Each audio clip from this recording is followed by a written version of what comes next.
So as times went on, we got Dragon Ball Daima, but we didn't get Dragon Ball Super. And, Dragon Ball Super ended in 2018, and we never got it back. And everyone wants to know, when is Dragon Ball Super getting animated? But, honestly, I don't think it probably might not ever get animated. But the main thing is that it's not getting animated probably because of, rights to Dragon Ball. I don't think it's anything because of that. I mainly believe that it is because Shueisha hates Dragon Ball. Toei, Shueisha, they hate Dragon Ball. They hate it. They do not like it.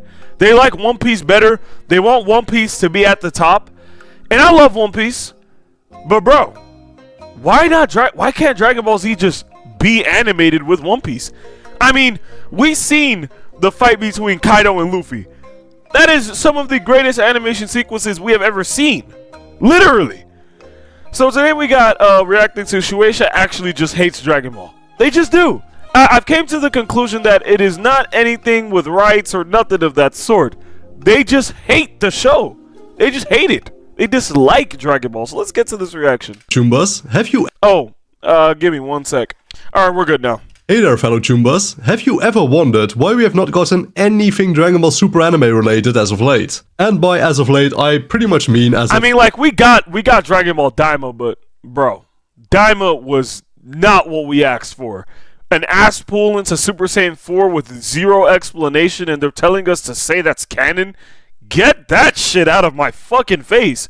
We need the Moro arc animated. We need the Granola arc animated. We need Beast Gohan versus UI Goku animated. Fuck is we talking about? That's going #1. Talking about some Gear 5 broke the internet. Nigga, what the fuck? Nowhere near UI Goku. Not even close. They're not even in the same universe. Get that shit out of here, bro. Fucking 2018. Well, you have these fuckers to thank of late, I pretty much mean as of fucking 2018. Well, you have these fuckers to thank for that. But I judge anime, didn't we just get Daima though? Yes, we did. And do you know why we got it? Because Ioku, like the goddamn king he is, just greenlit Daima without even letting Shueisha know. Hold on, this guy's accent is kind of weird. Yes, we did. And do you know why we got it? Because Ioku, like the goddamn king he is, just greenlit Daima without even letting Shueisha know.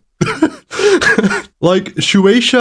What? So he just made them animate... Like, so he just made them animate Daima. Ioku just made them basically green check. So just basically just let them animate Daima without letting them know. Wait, how? Literally despises Dragon Ball for some reason. For those who have no idea what I am talking about here, Shueisha is the company who currently holds the rights to the Dragon Ball Super manga intellectual property. This translates to the following in layman's terms, unless... Okay, I'm not gonna lie. This, I haven't played this Kakarot update, but this looks amazing. I'm not even gonna lie. This right here looks absolutely amazing. But anyway, manga intellectual property. This translates to the following in layman's terms. Unless Shueisha gives it the green light, we will not see anything from the Dragon Ball Super manga animated ever for as long as they own the rights to it. Another company or studio cannot even start production on a Dragon Ball anime project without sucking off Shueisha first, basically. But this is not exclusive to any potential anime out there. Not a single thing from the manga can be added to any Dragon Ball game without the explicit consent of Shueisha either. Black Frieza, Ultra Ego Vegeta, Granola, Gas, Moro, the manga Bardock from the Moro arc, you name it. They might as well not exist because Shueisha sure does love treating them that way. For some reason, Shueisha seems to just absolutely hate Dragon Ball while they adore some of their other properties like, for example, One Piece. Like, bro, I like One Piece, but it's like, damn it, bro. Why do they hate Dragon Ball? Bro, when Dragon Ball is out, bro, cartel activity drops, nigga. When Dragon Ball is out, it is #1. It is like the #1 piece of media. Are we for real? We had that as a 2020 mascot. For the Olympics, Goku was the mascot. Goku is he's just literally some of the biggest fictional characters. It's amazing. And it's like, bro, come on, guys. But they want Luffy to be at the top. And it's like, bro, I like One Piece, but god damn, bro, we're trying to see Dragon Ball Z, nigga. Damn. While One Piece went on hiatus for 5 months and they were redoing or was it, I don't even remember how long. It was like for like 3 months or some shit. 3 to 4 months. While I was on hiatus, they were reanimating the Fishman Island arc. Why didn't they just not reanimate? Why didn't they just start animating the Moro arc? Bro, the Moro arc with that Wano style animation? Oh my god, that's breaking the internet! Oh my god! That is breaking the internet, y'all! Bro, Dragon Ball Super getting announced is breaking the internet. Dragon Ball Super alone just getting announced, coming back. Just Dragon Ball Super coming back is literally going to be the greatest announcement. Dokkan is probably already planning their 11th anniversary characters. If Dragon Ball Super gets announced, Dragon Ball Legends, Dokkan Battle, instantly for their next anniversary. DBL, 8th anniversary, Dragon Ball Dokkan Battle, 11th anniversary, UI Goku versus Moro. Instantly. No questions asked. Bro, come on, y'all. They hate Dragon Ball while they adore some of their other properties, like, for example, One Piece. And, by the way, just making this clear, absolutely no shade towards One Piece here, by the way. Facts. But No you can shade. clearly see No that they shade. treat One Piece like it's their chosen son of God, whilst Dragon Ball is their Cain and Abel story. And on a financial God. standpoint, it is an actual brain rot iPad kid move. Like, in the 40 Brain years rot! since it has started serializing, it has only grown in popularity, and it still is growing even today. Let me quote something here from a Weekly Shonen Jump article titled Special Feature, The Ambitions of Shueisha, Kodansha, and Shogakukan. According to survey app Sensor Tower, mobile games such as Dragon Ball Z Dokkan Battle, which Yeah! So that's, I mean, like, he's already said this. Dokkan Battle, they cannot use any... What shocked me was in Dragon Ball Legends, right now, the wallpapers to Dragon Ball Legends, they're literally UI Goku and Ultra Ego not Ultra Ego, and Evolution Blue Vegeta from the Moro arc, I think, because UI Goku had his shirt off.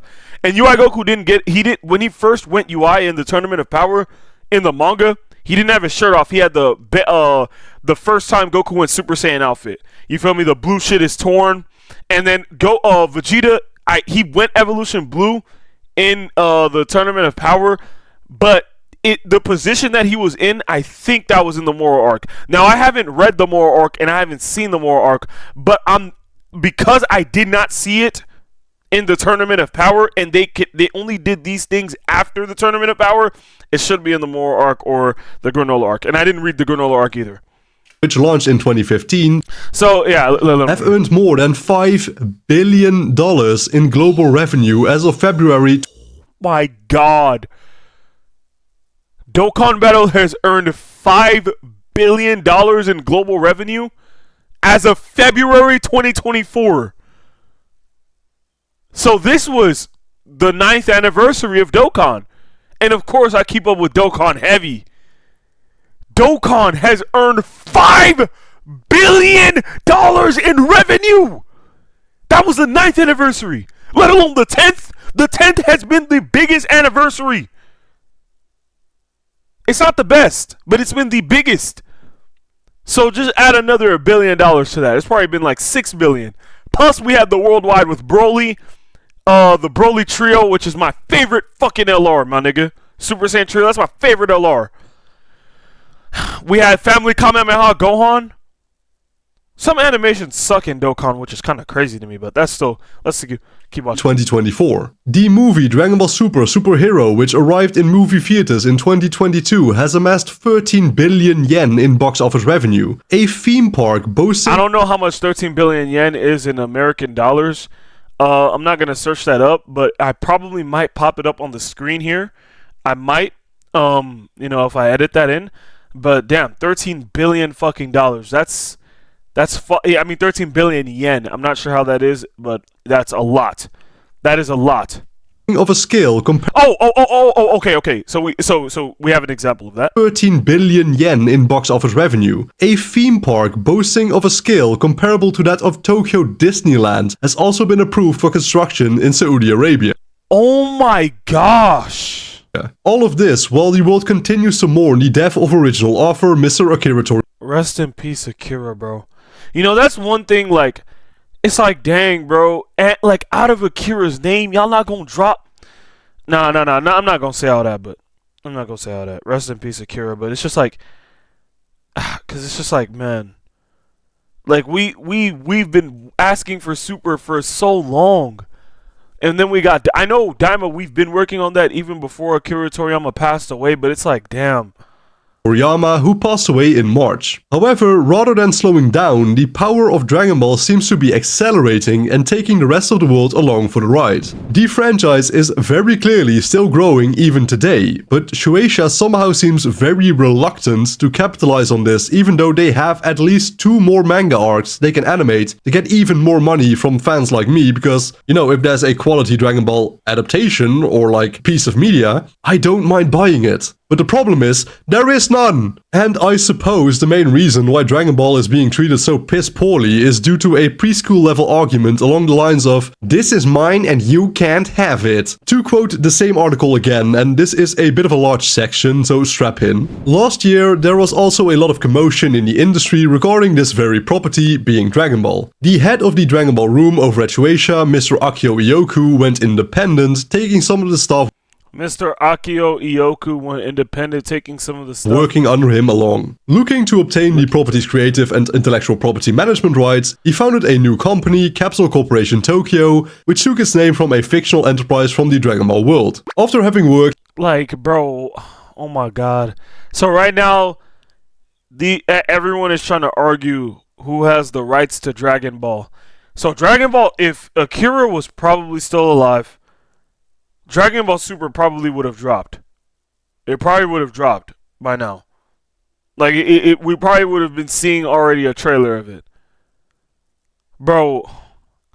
For instance, as V-Jump's editor-in-chief, in 2016 he took over as head of the Dragon Ball Room. A representative from Shueisha remembers that, for better or worse, he kept doing Toriyama-sensei all sorts of favors, like greenlighting a movie version of his comic Sandland without ever going through the higher-ups. At the same time, the animation studios and TV stations kept telling us of his self-important and arrogant attitude. Furthermore, he seemed to make no progress on the metaverse and AI, artificial intelligence, collaborations that the top brass expected of him. As a result, in 2022, Mr. Ioku was ordered to move to a new business division. Triggered by that unwilling transfer, within a year he had gone independent. He started presenting himself as Mr. Toriyama's representative instead of Shueisha, and suddenly the possibility arose that Shueisha might actually lose the rights to Dragon Ball. The same representative from Shueisha told us it seems that even Toriyama-sensei was upset.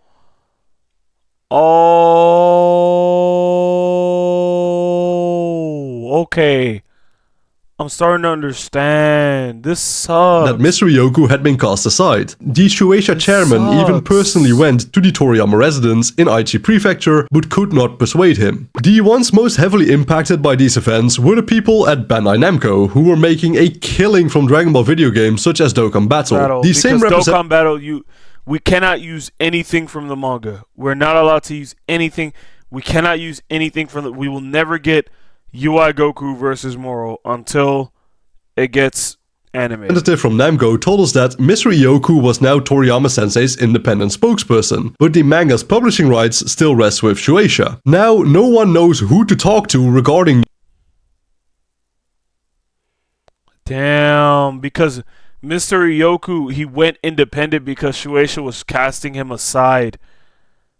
Oh, damn. He was Toriyama Sensei's spokesperson, and then Shueisha was scared that they could lose the rights to Dragon Ball if Mr. Ioku took it, so they just completely took. Oh my. The property itself. every summons to a meeting regarding Dragon Ball is now fuzzily addressed to all relevant parties. And both Mr. Ioku and representatives from Shueisha just enter the room as though they have every right to be there. And every attempt to make both parties come to an agreement has just left everyone tired and annoyed. The passing of Mr. Toriyama happened right in the middle of this battle for the rights of the property. They keep disagreeing, so nothing has been settled yet. Now it's up to Mr. Toriyama's family to decide, states an employee of Shueisha, referencing the fact that some of the top brass from the anime industry want to get the bereaved family involved in the situation in order to reach an agreement. Who gets the rights management to this massive IP? For now, this quagmire of a battle, unfitting of a shonen manga, rages on with no end in sight. The two parties of Capsule Corporation Tokyo and Shueisha are basically playing tug of war with the IP of Dragon Ball, with Toriyama's family just dangling from the rope somewhere in the middle. And if I had to take a guess, it will remain that way for a very long time. I personally think that we will not see an actual Dragon Ball Super anime for many more years to come. But hey, prove me wrong, man. Shueisha is holding on to the rights of the franchise as hard as they can, and honestly, I can't really blame them from a business perspective. If you had the rights to something as massive as Dragon Ball, you would want to keep it too, right? It's not that difficult to understand. But that does not change the fact that Shueisha is a soulless corporation who does not look at Dragon Ball and actually sees, Dragon Ball. They just see their yearly gross profit. And with the current disputes, it's pretty understandable why they would focus on something like, say, One Piece instead, because Dragon Ball just brings along too many annoying problems for them to really focus on. I personally believe it would probably be for the best if the rights of the manga go to Capsule Corporation Tokyo and into the hands of Ioku, because to me it seems like he cares at least a great deal more. He cares, you can tell. Ioku cares about Dragon Ball. Shueisha, all they care about is just the revenue, the revenue that Dragon Ball brings in. Dragon Ball carries so much hype and so much love. All Dragon Ball was ever about was just love, nigga. Every time I'm watching Dragon Ball, I'm just having fun. I'm having so much fun. I'm having fun. But it's bro, when I'm bro. Damn. More about the actual franchise and the family of Toriyama than Shueisha will ever do. But do I think that will happen in the next, decade? Sadly, no. But again, feel free to prove me wrong, Shueisha. In the end, the ones that really suffer from this corporate dick-sucking war the most is the actual family of Toriyama and the millions of fans worldwide to see their beloved franchise just treated like absolute dog shit. But this has been me yapping your ears off for far too long, I'm sure. I'm very curious what you guys think could be done about the situation. Do you think that Shueisha's in the right? Do you think that Capsule Corporation Tokyo is in the right? Do you think that the family of Toriyama should just get all the rights? Yeah, let me know what you think about this, because let's be honest here, it's not going to be healthy for Dragon Ball as a whole if this childish war just keeps going on. It's not going to be good for Shueisha, it's not going to be good for Capsule Corporation Tokyo, it's not going to be good for Toriyama's family, and it's not going to be good for the fans. The only way this will ever get better is if they miraculously reach an agreement. But, Japanese companies are especially hard-headed, let's just call it that. They don't like change, and something like this is a bit too much for a lot of them to comfortably handle. But just let me know what you think. I'm curious, right? So with all of that being said, thank you all so much for watching today's video. As per usual, I truly do appreciate every single viewer that takes the time out of their day to watch my content. It makes me very happy to know that even a handful of people just enjoy the content I produce. If you would like to see more of my content in the future, please consider clicking the subscribe button, turning on all notifications for my channel, and yada yada. Work hard, study well, and eat and sleep plenty, and I will see you all again in the...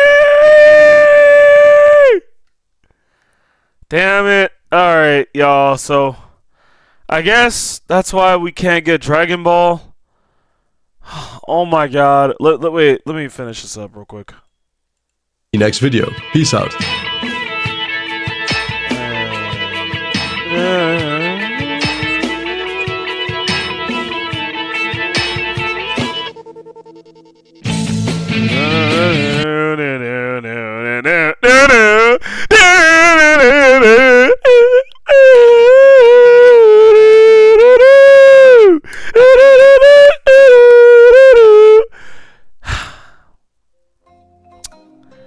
Yep, so that's why we don't have Dragon Ball Super. Dragon Ball, Shueisha just fucking hates it. They just hate the problems Dragon Ball brings, but they love the money Dragon Ball brings. Fucking shit-ass corporation. Honestly, they should give my Master Iyoko a right. They just green-lighted. Oh, so Master Iyoko. Damn. That's crazy. Master Iyoko was the guy who got shunned down, and he just said, fucking animate this. That's why we got Daima. I mean, damn, bro. Well, that's it, y'all. That's it.